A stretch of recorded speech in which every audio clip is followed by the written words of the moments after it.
Coming up on the Sky News Daily with me, Niall Paterson, data shows an increase in people crossing the channel in small boats. The government says the good weather is to blame, but is that the full story? It's become one of the defining political images of our time. People huddled together on small boats, risking their lives and crossing the channel in the hope of a life in the UK. Now, we have seen Prime Ministers talking tough, promising to stop the boats or smash the gangs, but with little visible success. And when the skies are blue and the seas are calm, there's something of an expectation of an increase in those arriving. Great weather does make crossing from France much, much easier. But some nifty data work by Sky News suggests the government can't rely on this as a complete excuse or explanation for the record numbers we're currently seeing. Ali Fortescue is our political correspondent. Hi, Ali.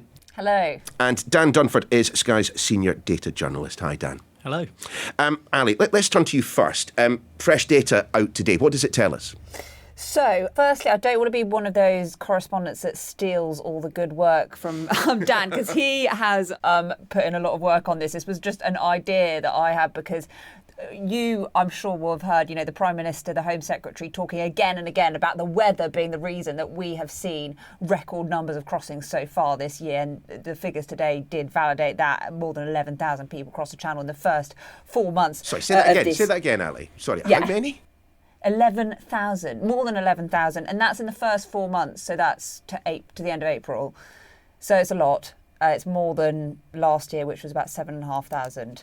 The weather has been particularly good. The government have been looking at what they call red days. So these are days when people are more likely to cross the channel, and they do see that there's a link between the conditions and the likelihood of people crossing. And there were 60 red days in those first 4 months this year. So 60 out of 4 months, that is a lot, compared to 27 last year. So the weather is a factor, but the big thing that our data shows is that low viability days. I should say, obviously the way we're measuring this is different to how the Home Office have measured it, but these are days where actually the weather is not so good for channel crossings. More people are crossing on those days as well, 30% more than last year, and double what it was in 2023. We'll get more on why it's a big thing in just a moment. But first, Dan, you're the guy with senior data journalist in your job title. So over to you. Just explain exactly what we have done with the information available. Because, look, clearly, on days when the sun is shining, the seas are calm, people are going to be crossing the channel in greater numbers. But that's not the complete story, is it, as Ali's just been talking about? That's right, yeah. So we were actually already looking at this before the government release came out, and we were looking at weather over the last 5 years, over a range of 4 different variables that all sort of contribute in a different way to making sailing safer or less safe. So those were the rain, the wave height, the atmospheric pressure, which helps keep the weather calm, and also the wind speed. So those are some of the same factors that the government use, that the Met Office advised the government on, that they use to work out whether the days are safe or not. But we've come up with our own metric and worked out the days in which, over that last 5 years, we've seen consecutive hours of really calm weather across all of those four metrics early in the morning, which is when the smugglers often set those boats off from Calais. So, when we have good weather, we're seeing people come across the channel. But it's the flip side to that coin that's interesting here. On days where the conditions are not so clement, we're also, Dan, seeing people continue to come across the channel in numbers. Yeah, absolutely. Yeah, the government are certainly not wrong to say that the better weather this year has contributed to the increase that Ali described in terms of the number of migrants that have crossed the channel. It was about 190 last year on good weather days per good weather day, and it's about 190 this year on good weather days, so basically exactly the same. But on the bad weather days, that's where we've seen the big rise. So that's about 60 this year, so still well below those good weather days, but last year it was 45. Year before that, less than 30. So it's more than doubled in a couple of years on those bad weather days. So Ali, let's just be really clear about this. When the government says the good weather is exacerbating the situation when it comes to small boats, I mean, they're not wrong, but they're just not being entirely honest about the overall picture. Well, yeah, the weather is definitely having an impact. I think we can say that for sure. But there are other factors as well, because as Dan says, bad weather days, we're seeing the numbers going up. as well. And I think, that's down to probably a whole range of things, but it looks like we are seeing smuggler tactics changing.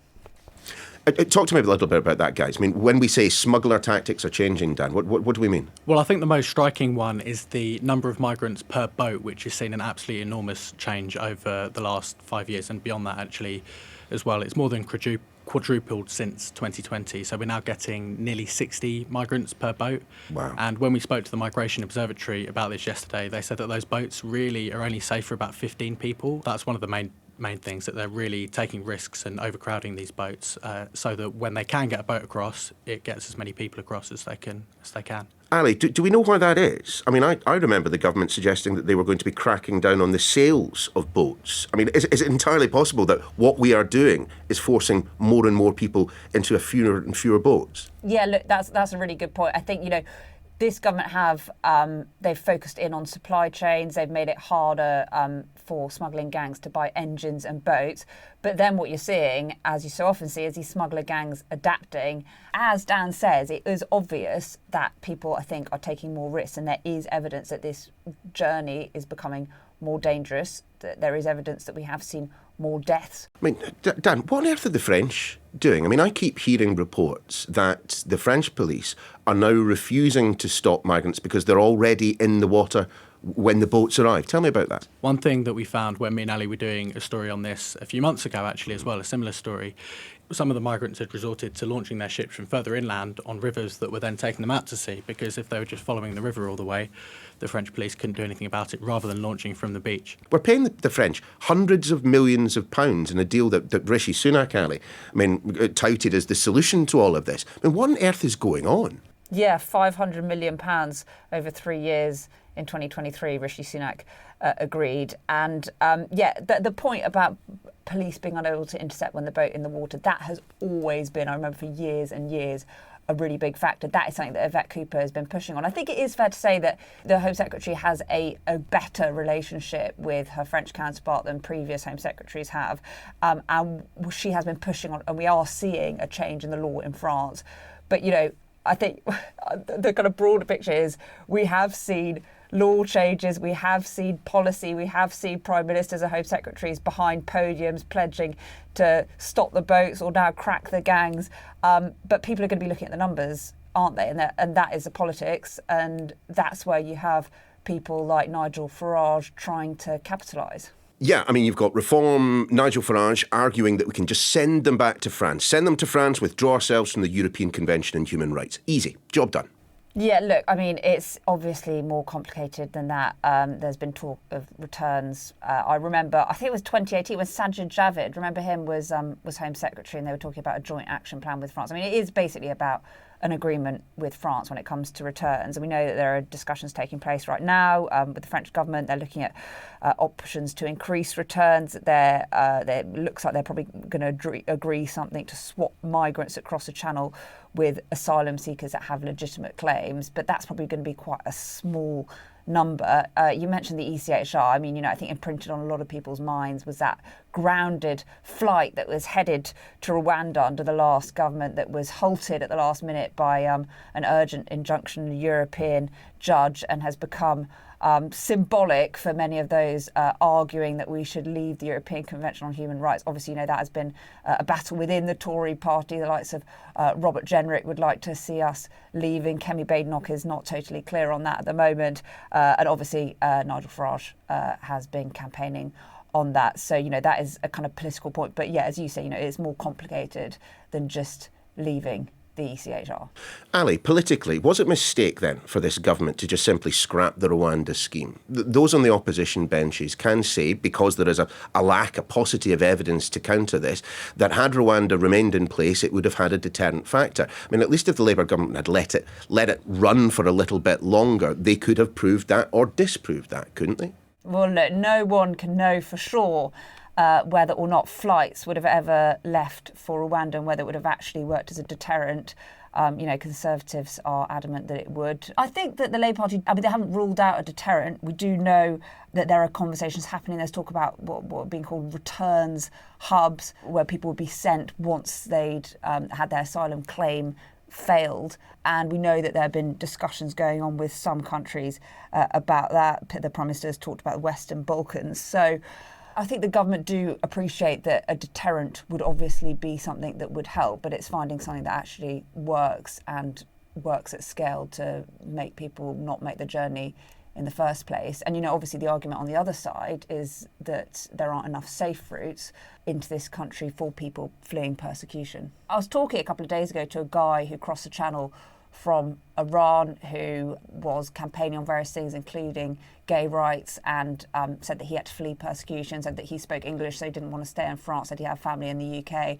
So that's why he came here and says that there was really no safe route for him to come to the UK on. I mean, Ali, isn't Keir Starmer in a huge bind over this? And we know that there is a huge public appetite for strong action when it comes to illegal migration.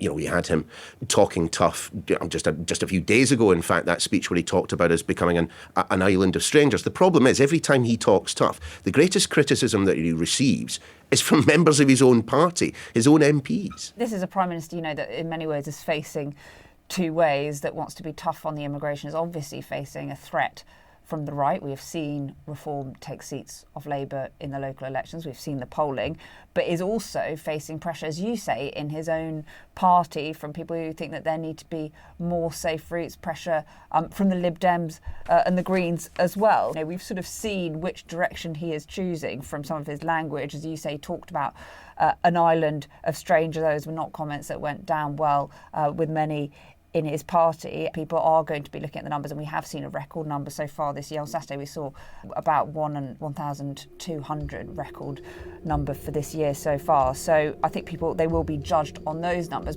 Dan, Ali, thanks very much. Of course, we've reached out to the Home Office. A spokesperson has said this: the government is restoring grip to the broken asylum system it inherited that saw a whole criminal smuggling enterprise allowed to develop, where gangs have been able to exploit periods of good weather to increase the rate of crossings for too long.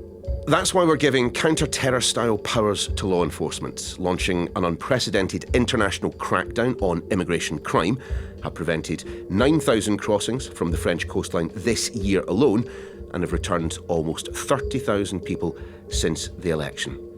Well, that's your lot for today. If you want to read more of Dan and Ali's analysis, just head straight to the website, skynews.com. The Daily's back tomorrow.